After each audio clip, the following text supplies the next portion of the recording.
사랑합니다. 오늘 우리가 함께 묵상할 말씀은 압살롬 사건에 대해서 계속해서 살펴보고 있습니다. 다윗의 진영 요압과 그리고 압살롬의 진영과의 그 전투에서 결국 다윗의 진영 요압이 승리했습니다. 그렇게 한 시대를 또 큰 획을 그었던 그 압살롬이 이제 죽음을 맞이하게 되었죠. 압살롬은 그의 외모와 그의 명성과는 다르게 참 허무하게 죽음을 맞이하게 됩니다. 그의 죽음을 보면 참 비참하게 죽었다라고 이제 볼 수 있는데, 압살롬은 다윗의 부하들을 피해서 노새를 타고 달려가던 중 그 상수리 나무에 머리카락이 걸리게 되죠. 그의 그 머리카락은 이전에 그 14장에도 나온 것처럼 그의 머리털은 그에게 자랑이 되는, 참 압살롬을 대표하는 그런 상징하는 것으로 나타나게 됐는데, 오히려 그 머리털로 하여금 압살롬이 죽게 됩니다. 상수리 나무에 머리털이 걸려서 달려가던 중에 노새는 그대로 빠져나가게 되고, 상수리 나무에 머리털이 걸려서 꼼짝달싹하지 못하게 된 거죠. 그러나 그 압살롬을 쫓던 그 병사들은 곧바로 압살롬을 죽이지 않았습니다. 왜냐하면 그 왕의 명령이 있었기 때문이죠. 나의 젊은 압살롬, 나의 아들 압살롬을 너그러이 대해달라, 해하지 말라라는 그 왕의 명령이 있었기에 그 병사들은 왕의 명령을 기억하고 압살롬에게 달려가 보고합니다. 그러나 그 왕의 신복이었던 요압은 그 왕의 명령을 잊었던 것처럼 곧바로 창 3개를 들고 나가서 압살롬의 심장을 찔러 죽이죠. 그렇게 상수리 나무에 머리가 걸려 심장에 찔린 채 병사들에게 둘러싸여 그렇게 비참한 죽음을 맞이하게 됩니다. 그 이후에 오늘 우리가 읽은 말씀은 이 소식을 다윗에게 전하는 그런 장면으로 이어지게 됩니다. 이를 위해서 사독의 아들 아히마아스가 등장하여 요압에게 달려가 요청을 합니다. 내가 빨리 가서 이 여호와께서 왕의 원수를 갚아주신 것을 내가 전하기를 원합니다.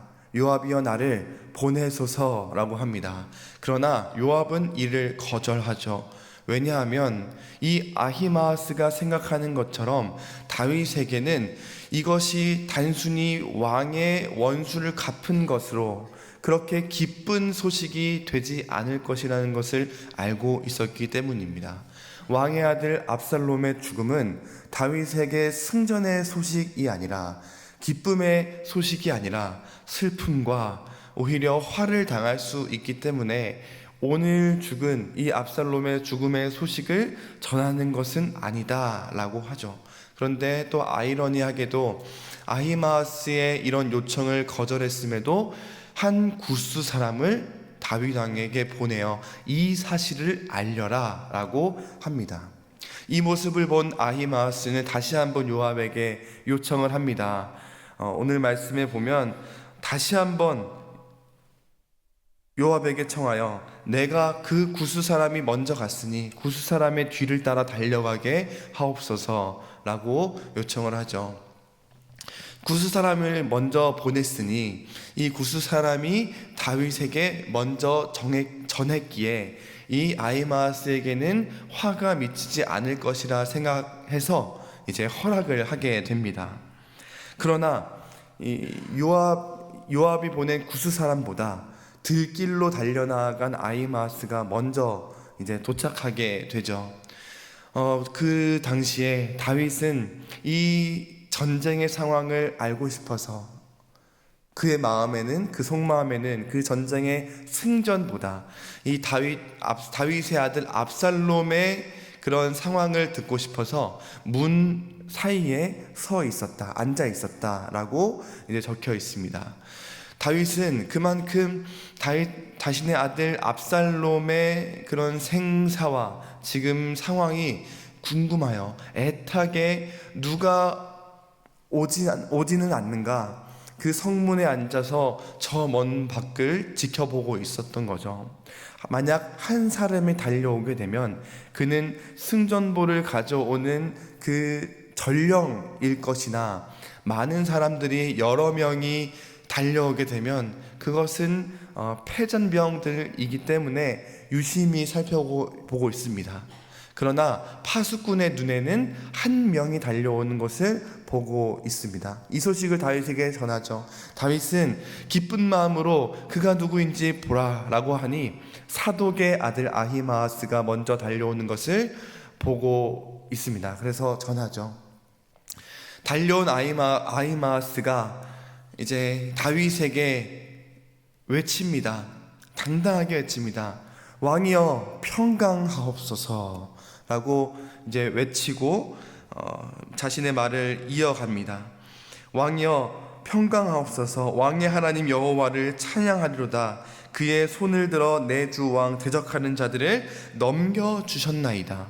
여호와께서 왕을 대적하던 자를 우리의 손에 넘겨주셨습니다 라고 이야기하죠. 그의 말은 참 아름다웠고 당당했고 승전의 소식이었습니다.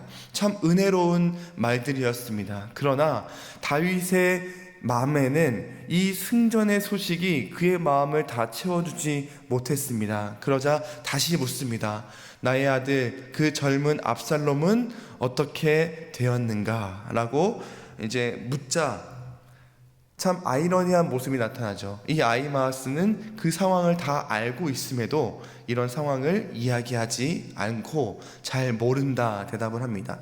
이어서 구스 사람이 이제 등장하게 되죠. 그러면서 상황을 설명합니다. 왕을 대적하던 모든 원수를 갚으셨나이다. 이제 왕이 다시 묻죠. 압살롬은 어떻게 되었냐? 이제 구스 사람이 대답합니다. 내 주 왕의 원수가 일어나서 왕을 대적하는 사람들은 다 그 청년과 같이 되기를 원하나이다 라고 말합니다. 이 말을 들은 이 다윗의 마음은 심히 슬펐습니다. 그 청년과 같이 되기를 원합니다. 왕이여, 왕의 원수를 여호와께서 갚으셨나이다 라는 이 말을 듣자 다윗은 그 애타는 마음으로 성벽 너머를 보고 있었던 그의 마음, 그 붙잡고 있었던 마음을 도저히 붙잡을 수 없었습니다. 압살롬의 죽었다는 소식을 듣고 다윗은 더 이상 버티지 못하여 성경은 이렇게 말합니다. 33절입니다. 왕의 마음은 심히 아파 문 위층으로 올라가서 우니라. 내 아들 압살롬아, 내 아들 압살롬아, 차라리 내가 너를 대신하여 죽었더라면 라면서 오열하며 자신이 사랑하는 그 아들 압살롬, 다른 이들에게는 자신의 사랑하는 아들을 아들이라 부르지 못하고 내 그 청년 압살롬, 내 그 젊은 압살롬이라고 불렀던 그의 마음 가운데 붙잡고 있었던, 왕으로서 붙잡고 있었던 그 마음을 이제는 붙잡지 못하고 내 아들 내 압살롬, 내가 그를 대신하여 죽었더라면 얼마나 좋았을까 라면서 그 아비의 마음으로 올라가서 문을 닫고 통곡을 하게 됩니다. 사랑하는 성도 여러분, 이 장면은 참 많은 생각을 하게 되는 것 같습니다. 왜냐하면 의아한 부분들이 참 많기 때문입니다. 그 중에 가장 의아한 부분은 이 사독의 아들 아히마아스와 구스 사람의 태도입니다. 왜냐하면 이 압살롬이 죽은 것에 대해서 그들의 모습들을 보면 이 압살롬이 죽은 것에 대한 것을 다윗에게 빨리 가서 알리고 싶어 하기 때문입니다. 우리는 알고 있죠. 이전의 말씀을 통해서 이 요압에게 그리고 아비새에게 했던 명령들을 다른 사람들은 다 기억하고 있습니다. 내 아들 그 압살롬, 청년 압살롬, 젊은 압살롬을 너그러이 대해달라, 해하지 말아달라 라는 그 명령을 이제 군사들에게 전달했어요. 그것을 우리도 알고 있죠. 그러나 이 아히마아스와 구스 사람은 이를 알지 못하는 것처럼 보입니다. 그 다윗의 마음을 알지 못하는 것처럼 보여요. 그래서 이 압살롬이 죽은 것은 단순히 여호와께서 왕의 원수를 갚은 승전의 소식으로만 이제 생각을 하고 있다라는 거죠. 그래서 그들은 공통적으로 이렇게 이야기를 합니다. 여호와께서 왕을 대적하던 자를 우리의 손에 넘기셨다. 원수를 갚으셨다. 이렇게 말하면 다윗이 정말로 기뻐할 줄을 알았던 것 같습니다. 사독은 누구죠? 사독은 다윗의 진영을 대표하던 그런 충성하던 사람이었어요. 그 사독의 아들 아히마아스도 아버지의 영향을 받아 그 다윗을 사랑하고 그 아래에서 봉사하던 사람 중 한 명이었습니다. 그들의 충성을 의심할 수는 없었어요. 그러나 그들은 그저 다윗의 마음을 몰랐던 것 뿐이었습니다. 그들에게 있어서 압살롬은 왕의 자리를 찬탈한 역적의 무리들, 왕을 대적하던 자들이었을 뿐이었습니다. 그래서 그런 역도의 무리들로 인해 어려움과 수치를 당하는 그 다윗 왕에게 정말로 좋은 소식, 그런 승전의 소식을 전해주고 싶어서 하루속히 다름질해 왔던 것이죠. 그러나 그의 잘못된 열심과 충성은 오히려 다윗을 슬프게 하고 아프게 했습니다. 이를 통해 알 수 있는 것은 내가 생각하고 있는 것과 상대방이 생각하고 원하는 것은 다를 수 있다라는 것입니다. 내게 아무리 맛있는 음식이라 하더라도 상대방에게는 맛있는 음식이 아니고 싫어할 수 있고, 내 사랑의 방식으로 배우자를 사랑해도 배우자는 그것을 사랑으로 느끼지 않을 수 있고, 경험상 이렇게 하는 것이 가장 좋겠다라고 밀어붙이는 것이 자녀에게는 지옥일 수 있다라는 것입니다. 뿐만 아니라 내가 이렇게 하면 하나님께서 가장 기뻐하실 거야 라고 생각하는 것이 하나님께서는 가장 기뻐하는 일이 아닐 수 있다라는 것입니다. 때로는 하나님께서 그런 우리의 모습을 보시며 하나님의 마음이 심히 아파 문 위층으로 올라가서 우실 수도 있다라는 것입니다. 내가 이렇게 하면 하나님께서 기뻐하실 거야 라고 장담할 수 있을까요? 그렇지 못하다라는 것입니다. 그렇다면 우리는 어떻게 해야 합니까? 내가 하나님을 위해 무엇을 하면 좋아하시겠다라는 것을 생각하기보다, 그것이 먼저 되기보다 하나님이 원하시는 것이 무엇인지, 하나님의 마음은 어떤 것인지 들여다보는 것이 먼저일 것입니다. 그것이 바로 기도의 자리인 줄 믿습니다. 사랑하는 성도 여러분, 오늘 기도의 자리에서 우리가 기도해야 할 것은 바로 이것입니다. 하나님께서 원하시는 것이 무엇인지 내게 알려주시옵소서. 내가 무엇을 해야 하는지보다 하나님의 마음을 먼저 알게 하옵소서 라는 이 기도의 제목, 내가 하나님 앞에서 내가 무엇을 해야겠습니까? 라는 것을 먼저 묻기보다 그 하나님의 마음을 먼저 들여다볼 줄 아는 그 아들의 마음, 그 다윗의 마음을 우리가 오늘 가지고 하나님 앞에 나아가는 이 시간이 되었으면 좋겠습니다.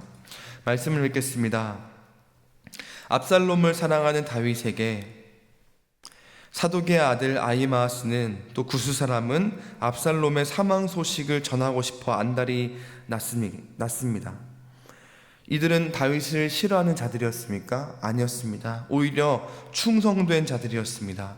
그러나 다윗의 마음에는 관심이 없는 잘못된 충성이 오히려 다윗의 마음을 아프게 하고 심히 슬프게 했습니다.